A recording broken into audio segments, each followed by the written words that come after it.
doing this for a really long while. Do you want me to keep going or not? Because even it recognizes that it's gotten a bit lost and confused and it needs your help. It doesn't want to be doing this by itself. It wants some guidance. It wants you to jump in and say, do you know what? Stop circling the drain. Let's start again. Let's try a different approach. Why don't we do this? And this is why I say if you are a mid or senior dev, and mid's probably not the right word, then it is really going to help you because you know what you're doing mostly. You know how to do stuff and it can just accelerate that. But if you are a junior or a student or you're just starting out, maybe you're as lost as it is at that point.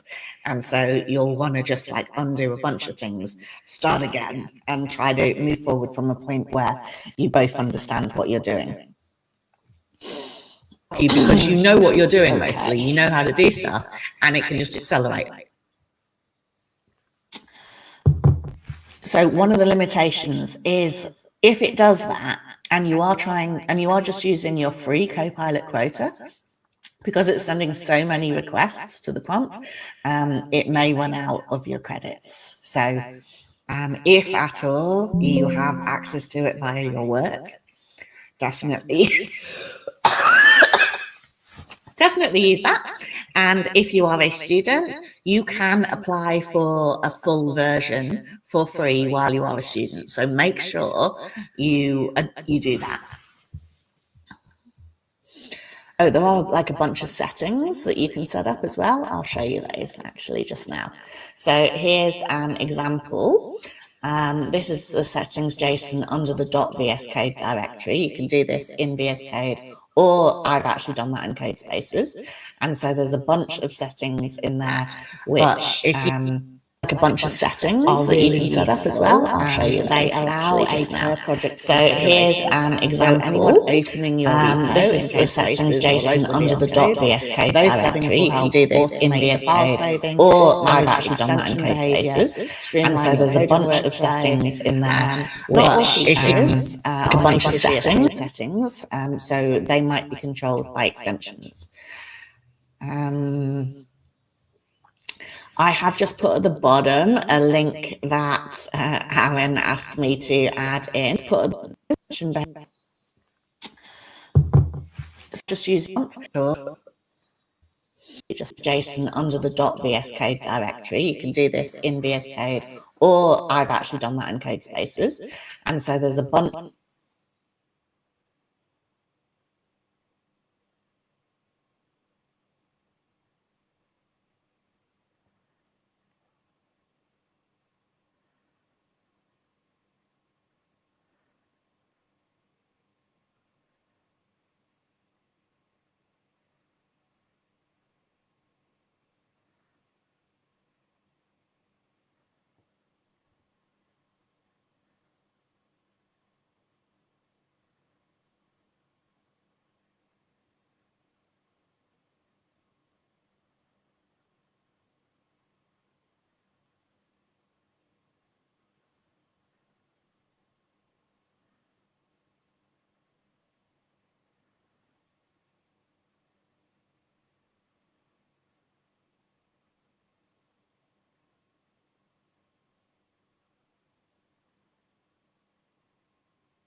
Of settings in there which are really useful, and they allow a per project configuration. So anyone opening your repo in Codespaces or local VS Code, those settings will help automate the file saving, manage extension behavior, streamline your coding workflow. Not all features are native VS Code settings, so they might be controlled by extensions. I have just put at the bottom a link that Aaron asked me to add in, and I'll show that at the end as well. But do make a note of that repository. It is full of really, really useful prompts, which, yeah, you may as well just go there and fork that so that you can give it a star, so that you can get some really useful stuff that a lot of really smart people have been working on as well. So screenshot this screen and go to that repo as well. Okay, let's get into it though. So what we're going to do in today's session is we're going to build an OctoFit tracker application. The setting is Mergington High School, and the characters we have are Paul, Octo, and Jessica Cat. The challenge is students rarely exercise out of their required PE classes, and so we need a fun and engaging way to track fitness activities. So the solution is an OctoFit tracker. It's a social fitness tracking application. It's built with Copilot Agent Mode, and another high school has built one just like this. So we don't even have to start from scratch. What we can do is get details of that and use that to build ours. So the key features of the app are going to be, we need user profiles, activity logging, team competitions and a leaderboard, personalized workout suggestions, progress tracking. You can see how we can start small here, and then you could build that up and you can add all of those things on. And our task is to leverage GitHub Copilot Agent Mode to build a similar application so we can see how easy it is. I have built this app several times over the past week or so, and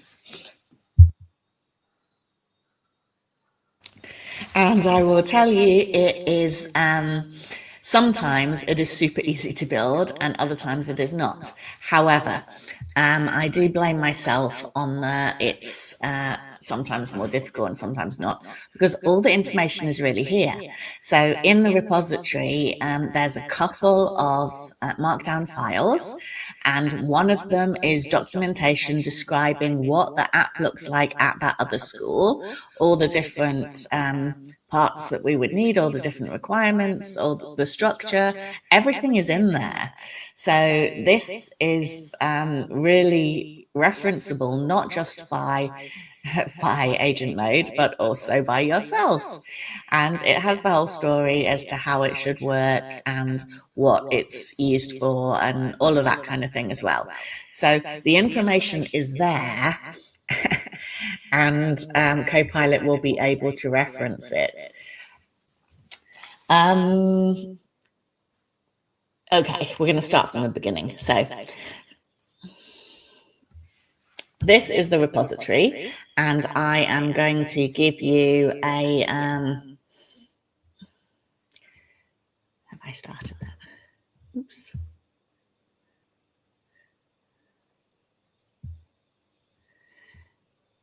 There we go. Okay, so this is the repository. I'm going to give you a link for this at the end of the session, so you'll be able to do the same thing yourself. What you want to do is from this repository, you want to right-click on that copy exercise, and it will create the new repository for you. You can just, you know, put a little note in the description to say that you, I've optimistically put Michelle's first attempt in there. And then it is going to create, clone a copy of that repository. And then once we're there, you can see that that is our copy. You can then right click on Start Exercise, open that in a new tab, and we will continue. You could actually do it in a new window if you've got two screens. It's always, I think it's always good if you have the instructions on one screen and then your the work that you're working in another. So then we're going to open a GitHub Codespace. For those of you that don't know, you get 60 hours of Codespaces for free per month. And so, like, I've literally never run out of Codespaces. And I use it all the time. Reason I do is because my laptop is 4 years old now. It's pretty full. I can't be installing like a bunch of extra software, a bunch of extra repos, and every time you coding locally on your machine, you're doing that, of course. If you are using a work machine, then also you might be restricted as to what you can download. You can see I've got a bunch of models there. If you don't have that many, you might try switching to Insiders, VS Code Insiders.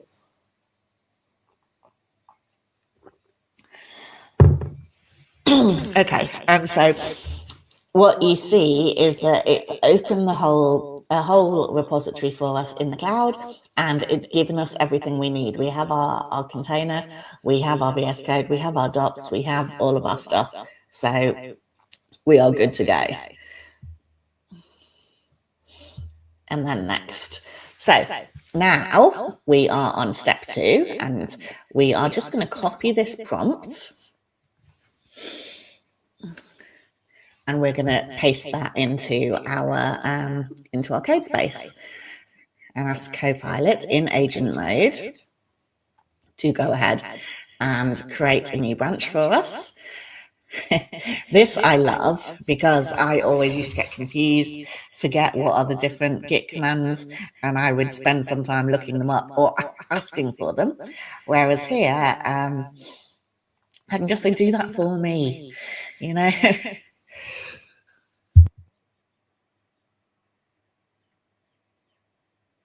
Create the branch, push it to GitHub, commit it, all of that. And I can also see what's going on at the GitHub end. This I love to do. I go to the Actions tab, click on there, and I can see that it's stepping through them. I can see I have successfully done what I need to do in order to move to the next step. And then it automatically reveals the next step for me within this repo. These are really cool. It's a really cool way to learn because it doesn't release the next step to you until you have successfully done each step, and then it will run the actions, and then you can carry on. So then we're moving down.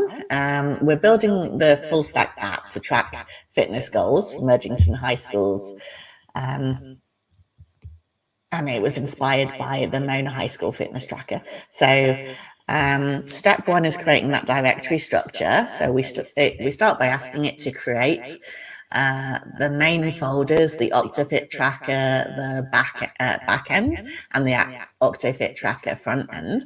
And this separation is going to keep our back end and front end code organized and modular, and best practice for scalable development. So it is like double checking with me what I want it to do, and if that's good, you can just say continue and it will go ahead and do that. So you can see it in there creating those files for me, creating that structure for me, and doing the requirements text. And as we go through, if I agree with everything that it suggests and say, yeah, that is what we want to do, I can absolutely just click on continue and let it carry on creating those things. So inside the backend folder, you can see it's created that requirement.